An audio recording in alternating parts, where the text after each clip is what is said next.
Welcome to Zooming to Webinar Success. If you're needing to plan a virtual meeting and are stuck, this series is for you. Full-time voice artist Grant Holmes is also a busy virtual meeting manager and on-screen host. Learn tips and tricks to having successful virtual meetings from step one. And now, here's your host, Grant Holmes, the Webinar Guy. Welcome to episode 28 of Zooming to Webinar Success. Man, 28. Hey, I'm Grant and my clients call me the Webinar Guy. Today we're going to talk about where do I promote my webinar? How do I start? Might be a better subtitle, but stay tuned. In the last episode, 27, I talked about WIFM.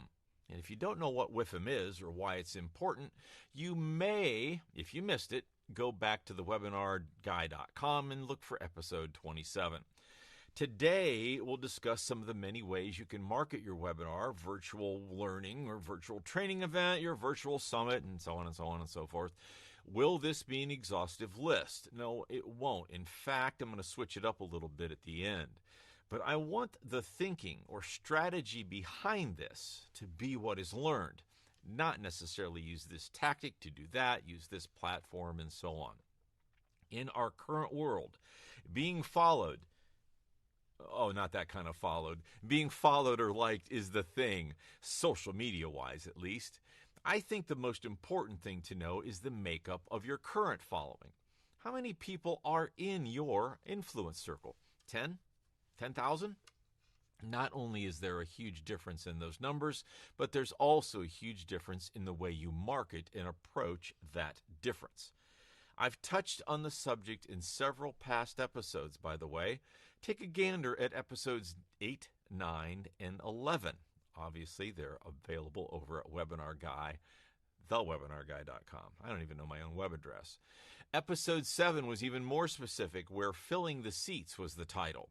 Valuable to catch up on if needed, but I didn't go deep on that, and I want to add to that today. Let's assume that you listened to episode 7, so you know most of the options. I've alluded earlier to whether you have fewer followers or a small audience, or if you have a larger following. And for no other reason other than just having a number to talk about, we'll use 500. But before I dig in too far, a word from our webcast and podcast sponsor, thewebinarguy.com. Yeah, I got the URL right that time. Yeah, that's me. When you decide to approach your first webinar and you think you need marketing assistance, we have many resources and would love to help you. Hit me at webinarpro@thewebinarguy.com or visit our website, thewebinarguy.com, and use a contact form. We'd love to work with you. Thanks for listening to the commercial. This episode, I'll concentrate on those of you with fewer than 500 in your sphere of influence. But the challenge is with that number, most of us have many in our sphere with just business and social contacts, not even trying to reach or grow. But it's likely you're not maximizing that number or just not realized you have that many followers, that it's that big. We've all heard the saying that content is king. Yep, it sure is. High-quality content is where your audience wants more of your stuff. That is crucial. So, how do you build your audience for better promotion? The topic on this episode is, where do I promote my webinar? Well, start with where you are. But I think you need to start 6 months or more before your event. Why? Social credibility is all about people seeing and sharing and yes, liking your content. 6 months gives you the space to start posting content that engages people to follow you. Build your audience. On Facebook, you have so many friends and so many followers. Yeah, kind of weird that people who aren't your friends follow you, what you post, right? Instagram is even more that way. And then we have TikTok and YouTube and WhatsApp and WeChat and more. And if you look on the internet, that's only the top 6 as they're listed in some surveys. If your content is more business-oriented, you could add LinkedIn to that list. Many of us are on Facebook, Instagram, LinkedIn, and maybe TikTok, and Twitter, and even Reddit. Trust me, there's no shortage of places to waste your time and efforts. Now, why do I say that? Well, learning the nuances of every one of those platforms can drive you insane and waste time. So don't do all of them at first. For this first effort, concentrate on the places or place that you already have the most traction. Again, you may think of Facebook, Instagram, and TikTok, wherever. You'll want to get people having conversations. So posting what you had for dinner or your baby blowing bubbles isn't what we're going for here. Posting a great quote or sharing another post isn't going to cut it either. Start with a piece of advice. Show people something and ask a question. Start a conversation. And here's the simplest rule for any platform. Get engagement and never take people off of that platform. In other words, don't link off. Engagement is people commenting on your content, sharing your content, their friends commenting on their comments, their friends, and their friends sharing your content. That engagement is the path to people following you and building your audience. And you can look at stats on most platforms and ask people to follow you and like you, etc. So technically, we're not even yet really promoting a single webinar. But what we're doing is we're establishing social credibility.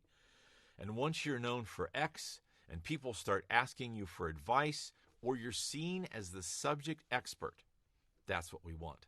Having 20 of your closest friends on a webinar is great, especially for practice, but you'll likely not be able to build a business model around that. You need 120, 520, multiples of that, or more, just to get your sphere of influence, just to get traction. And trust me, you want more. Remember, you'll likely never get all 520 or all of your followers on a single webinar. If you're able to do that, let me know. Call me. I'll take some advice from you. It is a numbers game, but the credibility factor is huge. Your plan today, your homework, if you will, is to do an inventory of the platforms you're on, where you have the largest reach, and plan to start there building credibility. So did I answer the question of where to promote your webinar or virtual meeting? Not in the literal sense, but hopefully in a way that help you plan on approach to get there. So what do we know now that we didn't know earlier? Well, first, don't drive people from the platform you're using. They don't like that. That social credibility and being seen as an expert is crucial to success. Take time to build that when you're looking for zooming to your webinar success. This series is for smaller organizations and solopreneurs that may not be tech savvy, don't know all the steps, or don't want to know all the steps. Over this series, I'm leading you through the significant decisions and capabilities you need to have a successful webinar to zoom to webinar success. And if you have a subject you'd like me to cover, please subscribe and then drop me a note or comment. And as always, if you need help now, don't hesitate to reach out at webinarpro@thewebinarguy.com. Thanks for watching. Would love to hear your comments and questions, so don't forget to tell a friend or two also. And if you're listening to the podcast audio, thanks for listening.